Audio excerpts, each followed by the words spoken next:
Well, all right, y'all. So, welcome back to Love 24 Hours here, where review content that could either brighten or enlighten your day. So, yeah, guys, I don't really have anything for you guys today. Let's just go ahead and just jump straight into the video. It's game time every single day for your life. I'm telling you. I'm telling you. Take care of your life like it's a baby. I'm telling you. You are your first baby. Not your first child. You are your first child. You are. You knew you before you knew your child. You was a child before you knew your child. Love you first. I'm telling you, y'all, please. Or it's not gonna work out. Have you guys ever heard about the fake buildings that are in New York? If you're a New York native, you've heard of this. You've seen it. Well, hold on to your seats because I got a little information. Now, there's some of these fake buildings, and yes, there's several of them, and it's very, very true. There's a few of them that are on top of the train tracks of the trains that go underground, right? Under your little subway systems, right? There's some of them there. Some of them are held for trafficking, okay? Some of them have portal doors. I have to be real careful how I put this out there. But some of them have portal doors. These buildings look just like a condo, look just like a townhouse, look just like an apartment building, right? But when you go knock on the door, no one would ever answer. When you pass by it at night, sometimes the lights will be on, sometimes they're not. All depending on which one it is. Every now and then you might hear some weird, funny noises. Some of the New Yorkers think that some of them are haunted. It's a lot worse than that, let me assure you. Some of these fake buildings are not only secrets, but these secrets are right in front of your face, and you would never ever know it. There was a guy that broke in to one of these secret fake buildings, and he told his story. So I'm going to tell you his story briefly. He broke into this fake building. He was a burglar. He was hoping to get jewels. You know, the whole shebang. Right? Well, when he broke in this place, he seen something he shouldn't have seen. He went through the back door, through a window, and it was a plain room. The next room was office-like. And then there was another room that was dim. And this room led to the basement. He went in that room.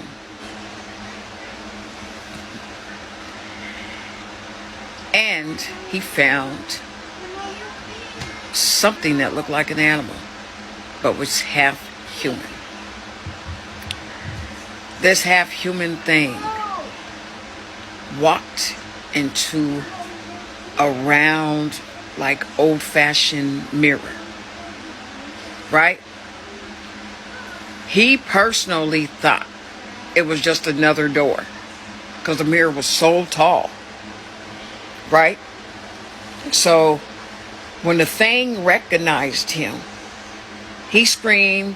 The thing ran through the mirror thing, and he just sat there, which I find so bizarre, right? I would have ran the other way, but anyway, he sat there, and he proceeded like an idiot through this mirror. It wasn't a door, it was a mirror, it was a portal. And He came back out. And unfortunately, this guy could not hold this little secret. And he went back.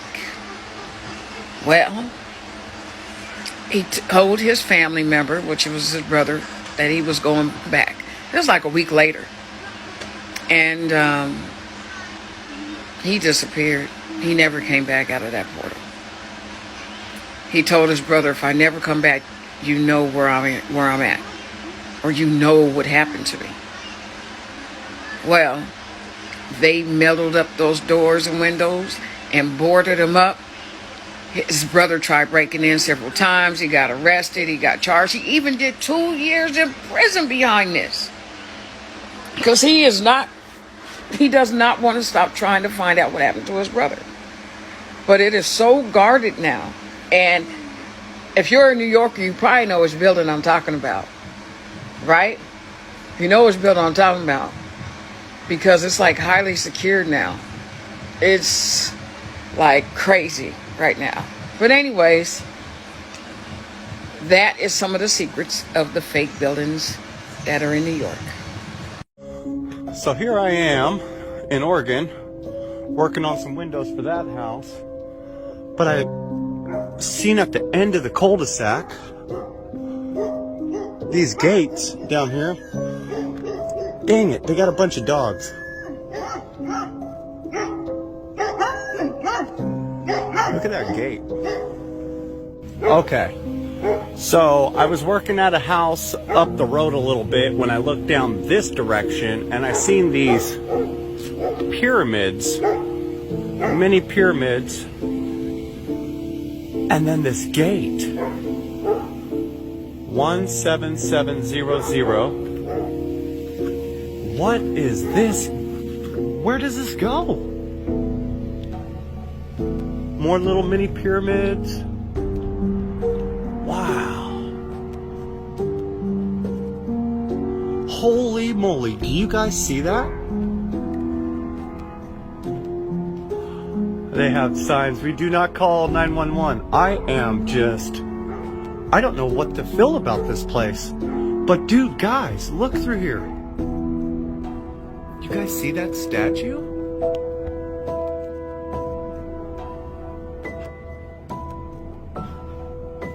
I am so creeped out by this place.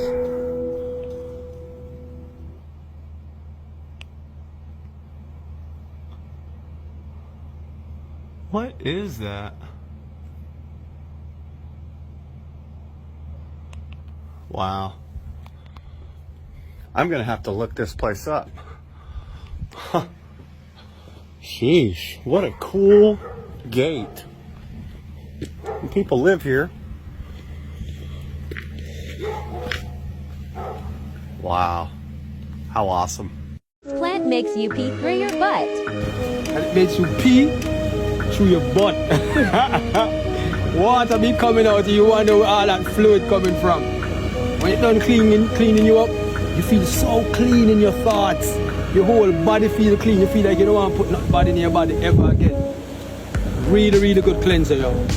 So it doesn't only clean gastrointestinal tract, it's cleaning everything. You know what I'm saying? It's flushing out the brain, because you get upset like when you take a duck. And you feel it pulling stuff from all over. And when you're done, you feel clean all over. That's the irony, you just don't feel clean in your belly alone. Like, yo, I got some stuff up. Your whole body, your brain, everything feels good. So, corkscrew. I was very disappointed at what I see music has become today. And it really hurt me because a lot of the people who miss out on what music does to us spiritually. They only have music today that interacts with us emotionally. And that's the missing component, because you could use frequencies of sound to instigate the wrong emotion in someone. Yes.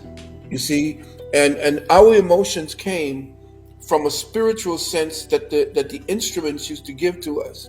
The music we sang about was always about love. If you know, you go back, the majority of the music before 1990 was all about how much we loved our woman. or how much our woman loved us. We had a couple of them that went off the rails, but it was always about how we wooed our woman. And it became a thing where that music now, with those who control our music, see, we didn't control our music. And that was the problem, because we did not control what it is our culture was trying to give back to us. You see, we always could. We were our music and our performers and our singers were our psychiatrists. What if I were to tell you in under 3 minutes I can explain your existence better than you've ever heard before? That you truthfully don't exist. You are not this body whatsoever. This is nothing more than a temple, a vessel, or carbon-based structure for your soul, your consciousness, your spirit, your light, what you truthfully are. You see, you're a human, light manifested in the physical form. And you actually chose and created this experience just for you. You're in an outer world, an outer experience right now. You see, this is what they don't want you to know. You're not on a planet. You're on a plane of your existence, and you're actually the multi-planetary one, multi-planetary consciousness that exists and expands itself on 7 different planes. The 7 planes of your existence are all that there is and all that there ever will be. The 7 planes of your existence are how nothingness became something, manifested into light, and then decided to split itself off, became consciousness and compartmentalized itself so it could expand and experience itself in any way it sees fit. Starting off, you have the first plane of your reality, the plane of non-organic materials, the plane of the minerals and the crystals. Were you manifested in the first plane of your reality and learned what it meant to be non-organic to this plane on a molecular level? Then you have the second plane of your reality, the plane of organic materials. This is the plane of the plants, natural things of this earth, such as the trees, the bushes. This is where you manifested in the second plane of your reality as a fae, a fairy, a leprechaun, a gnome. You know how the wives' tales goes. One of those, and you learned what it meant to be organic to this plane on a molecular level. You see, and then you got done with that, and you thought you were tough shit, like top dog, you know what I'm saying? You're like, yeah, I want to go manipulate energy now. I want to go manifest in the physical. But what's crazy about this third plane of your reality, this plane of carbon-based structures, protein-based minerals, and amino-based acid chains, where you get your carbon structure, where everything looks real physical because of the duality and polarity going all out of whack, it's still an electromagnetic bandwidth or plane of information that you're a part of. This is an outer world, outer experience built just for you. And you came here to manipulate energy, put energy in motion. This is the only plane of your existence where you have emotion like we do here and get to experience it like we do here. You come here to feel these emotions, to learn these emotions, and learn what beliefs or virtues and values you hold on yourself on a deeper level. You're here on earth. Flip the H around. You're in the heart, baby. You're here to learn what you truthfully believe on a soul level, which is directly correlated with your heart center, and the auric field in which you're producing in this experience. Then you have the fourth plane of your reality. This is the realm of spirit, the other side where our ancestors go, where we go in between each of our lives. This is the nod, the node, the 144,000, the 144, the Garden of Eden. This is where you go in between each of your lives to store information and pick what you want to go do next. If you want to manifest back into the third plane of your reality, have another physical life, or go back to the fifth plane of your reality, back into what you truthfully are. This fifth plane of your reality is the plane of ascended masters, where angels and demons actually reside, where you truthfully reside, and you're an angel or demon. You're a fallen angel, a fallen angle of light. This fifth plane of your reality is where all the ascended masters actually exist, where you actually exist. And you're no different than Yeshua, Shiva, Buddha, Rumi, and all of them actually exist there, and you get to tap into them and use them in this plane. This is where you have a divine mother and divine father who split off their soul consciousness and gave you life so you could go and have your own consciousness, your own experiences, and you became your own individual energy or individual entity. This is where all entities actually exist as pure energy in their most purest form. This fifth plane of your reality is the plane of ultimate dualism. Then you have the sixth plane of your reality. This is the plane of the laws, where the laws reside. You know, the law of free will, the law of magnitude, the law of polarity, the law of attraction. You get the gist. Every law you've ever heard of actually exists here. And this is the first plane of your reality where duality and individualism stops. This is why the laws reside here, because this is truth, purer energy, as people like to call it. You will not see any entities here whatsoever, just pure energy. You don't exist there, it exists in you. You get it yet? Same thing with the seventh plane of your reality, the plane of it just is, the creator of all that is. This is the plane of unconditional love, baby, an equal force of masculine and feminine energy. This is the creator of all that is, the one love, the one source in which we're all a part of, in which we all come from, in which we all go to. There's no man or woman in the sky, baby. It's just purer energy inside of every single one of us. This seventh plane of your reality is the manifestation of inexistent pleroma. It's how nothingness, the empty plergy, the darkness became light, became consciousness, became aware of things. So there was nothing above it. Nothingness cannot be a plane, cannot be a God. Nothingness was the will of the creator God. It's the manifestation before. Remember, baby, the one true emotion is unconditional love. I love you all. Spread some love today. I'm going to give you a series of memories, and I want you to imagine that you're scrolling through your phone's camera roll, looking back at them. Are you ready? Imagine a selfie of you and your special person sitting in first class. Where did you guys go? Imagine a photo of you and a family member posing in your luxury kitchen taken at your beautiful housewarming party. Who are you posing with? And a group photo of you and your best friends all dressed up eating at a 5-star restaurant where you paid the entire bill. Who's all there? You just sense images and feelings to your subconscious mind as if these things have already happened. The more you come back and watch this, the more you're reprogramming your mind. For a longer visual experience, listen to my reality shift guided meditation. The link is in the bio. In this video, Bashar speaks about how to never feel fear again. Check this out. Let me know what you think in the comments below. All emotions, including fear, are generated from something you believe to be true or define to be true first. Emotions cannot exist in a vacuum by themselves. They are always the product of something you've been taught to believe to be true. So if you experience fear, what that means is somewhere unconsciously, perhaps most likely, you're holding on to a belief, a definition that is out of alignment with your true self. And the fear is the energetic result of resistance to the natural self by holding on to a belief that's out of alignment with your true vibration, your core frequency.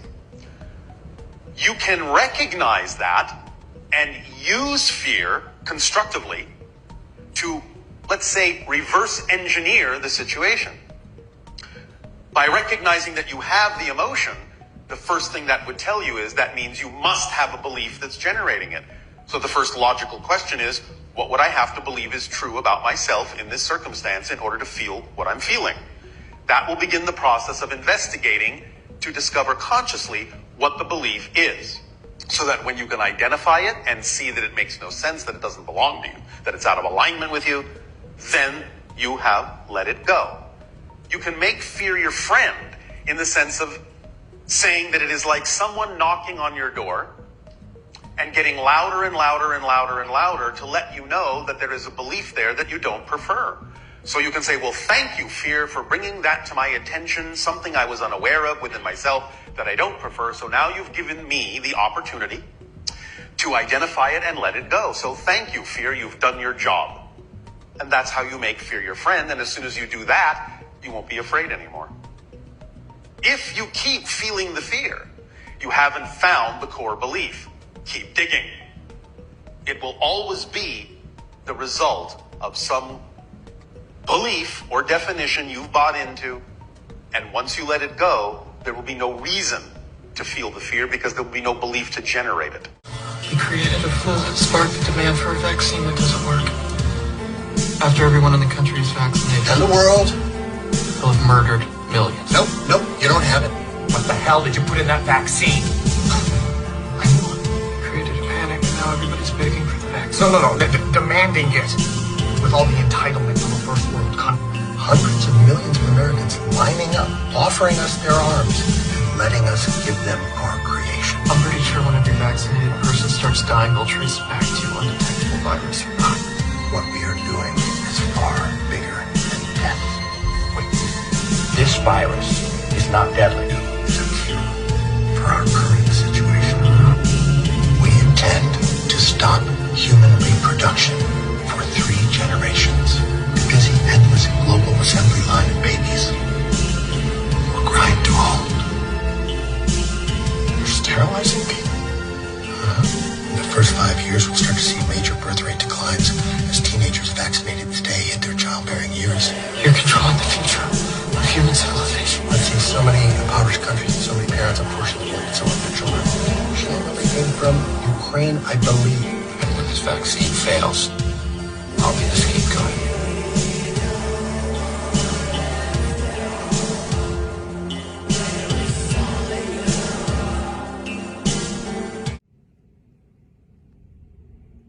What? So I can have this? Yes. And I don't have to do nothing for it? No. What's wrong with it? Nothing. What you did to it? Nothing. You want me to take it back? No. I just never had it before. That's all. All right, y'all, we out, bro.